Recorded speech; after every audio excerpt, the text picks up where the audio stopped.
Good morning बच्चों। अपना कक्षा 10-12 का जो कॉमन चैप्टर था वो चल रहा है और उसमें कार्यपालिका और कार्यपालिका में राष्ट्रपति। अब राष्ट्रपति की जो निर्वाचन की जो प्रक्रिया थी वो अपन ने समझ ली। आज है राष्ट्रपति की पदच्युति की पद्धति, या जिसे हम कह सकते हैं महाभियोग। अब ये पद्धति क्या है, ये कैसे प्रक्रिया पूर्ण होती है। पदच्युति का मतलब होता है पद से हटाने का, पद से हटाना। तो राष्ट्रपति को भी अपने पद से हटाया जा सकता है। अब क्यों हटाया जाता है, इन सब बातों के अपन बारे में जानेंगे। तो देखिए, सबसे पहली बात तो यह है कि राष्ट्रपति का कार्यकाल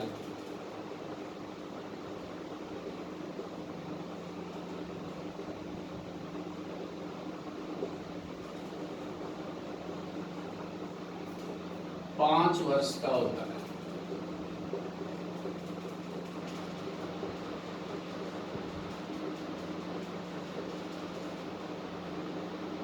सामान्य तौर पे राष्ट्रपति का कार्यकाल 5 वर्ष का होता है। अब इस 5 वर्ष से पहले राष्ट्रपति को हटाया जा सकता है। क्यों? यदि राष्ट्रपति संविधान का उल्लंघन करता है, संविधान पे अतिक्रमण करता है, तो राष्ट्रपति को संविधान में दी गई पद्धति के अनुसार उसे हटाया जा सकता है। तो अब क्यों हटाया जाता है, उसका कारण है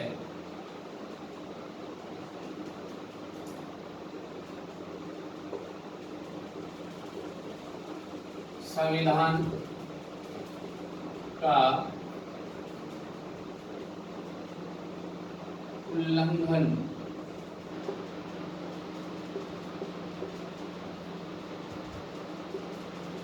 करने पर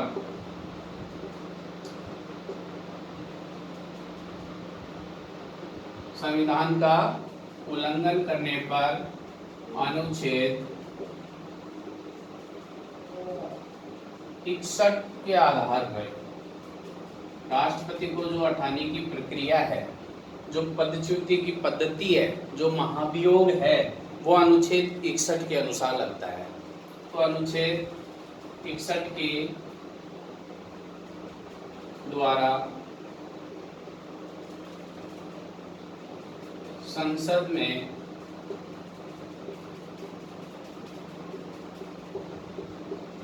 महाभियोग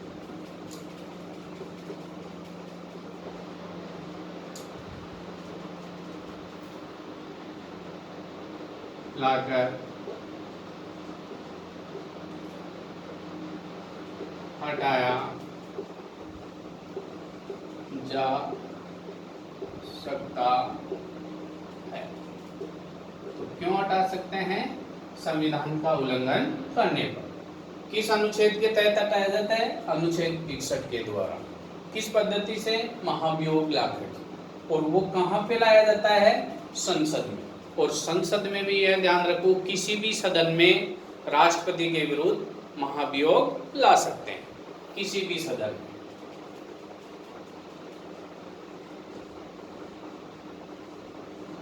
किसी भी सदन में महाभियोग चलाया जा सकता है।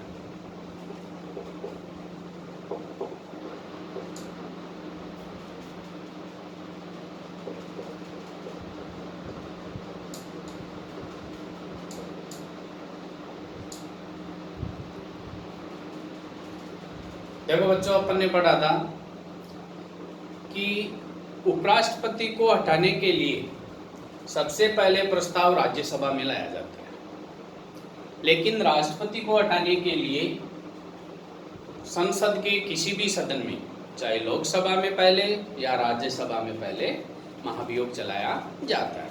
अब ये जो महाभियोग की जो प्रक्रिया है वो किस प्रकार संपन्न होती है, उसके बारे में देखते हैं अपन।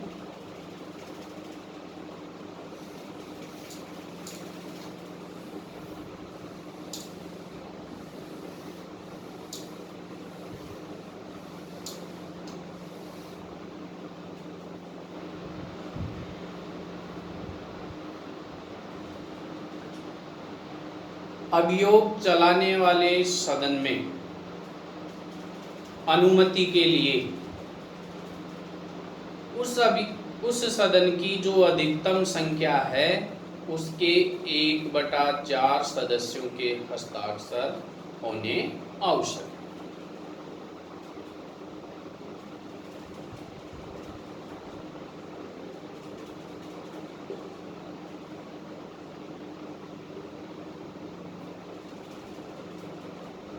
अभियोग हेतु अनुमति के लिए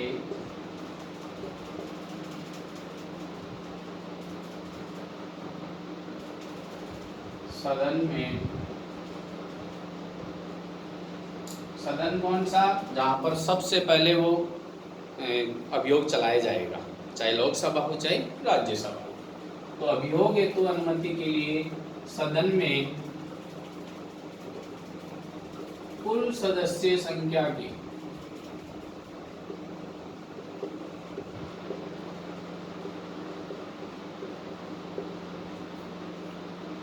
1/4 सदस्य यानी 1/4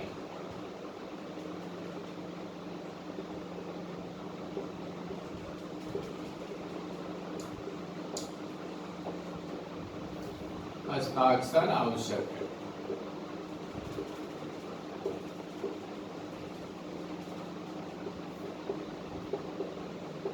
पहली बात तो ये होगी, पहले तो अनुमति के लिए जिस सदन में अभियोग चलाया जाएगा वहां 1/4 सदस्यों के हस्ताक्षर आवश्यक है। इससे आगे की जो प्रक्रिया होती है, फिर क्या होता है, अनुमति के बाद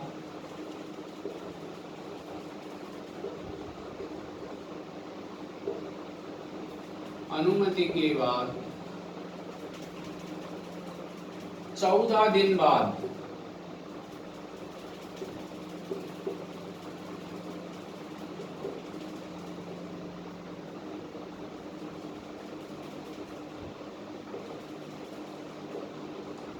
सदन में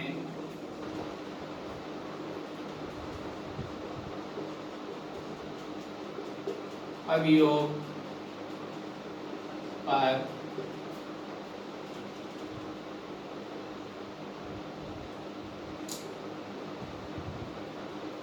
विचार किया जाए।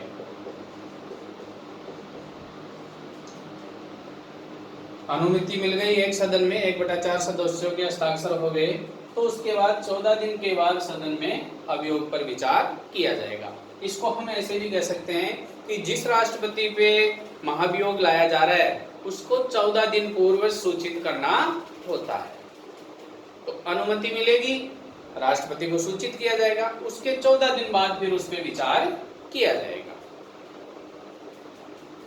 इसके बाद क्या होगा, यदि अभियोग वाले सदन में, जिसमें सबसे पहले महाभियोग की प्रक्रिया शुरू हुई, उसमें यदि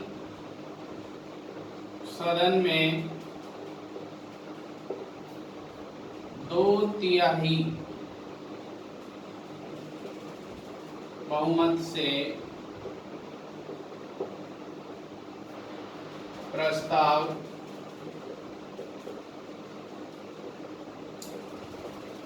पास हो जाता है तो उसे दूसरे सदन के पास भेज दिया जाता है।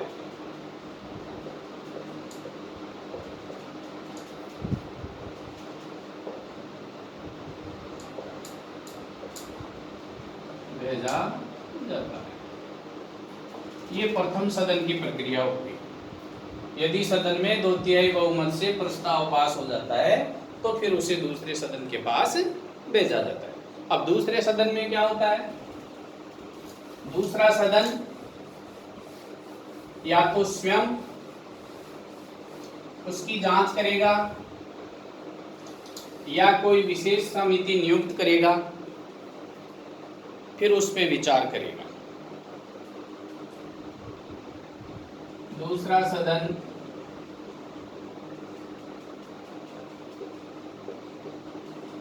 स्वयं या विशेष समिति नियुक्त कर जांच करेगा। दूसरे सदन में ये प्रक्रिया होगी, या तो स्वयं या कोई विशेष समिति बनाएगा और उसकी जांच करवाएगा। अब यदि दूसरे सदन में भी 2/3 बहुमत से वह प्रस्ताव पास हो जाता है, तो प्रस्ताव पास होने की तारीख से राष्ट्रपति पदच्युत माना जाता है, अर्थात पद से हटा हुआ माना जाता है।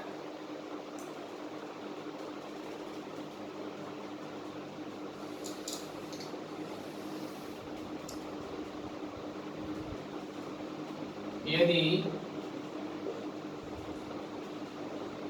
दूसरा सदन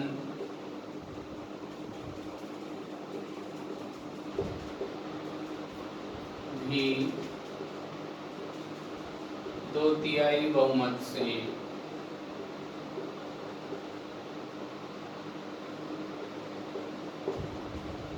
प्रस्ताव पास करे, तो उसी दिन से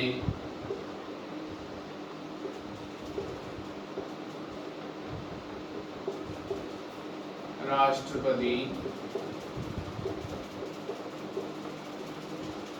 पदच्युत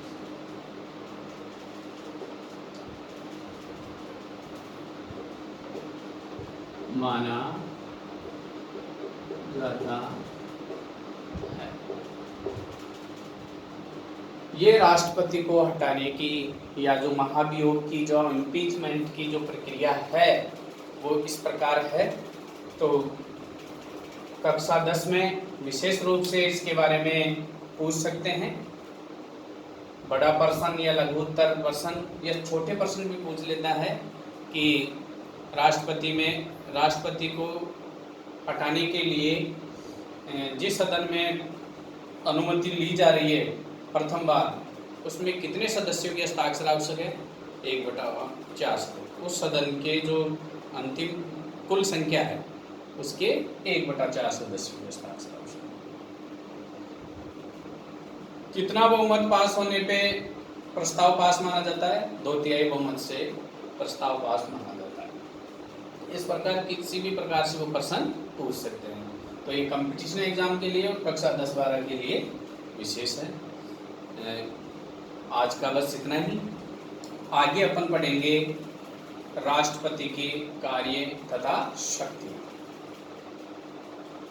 तो आज इतना ही। जय हिंद, जय भारत।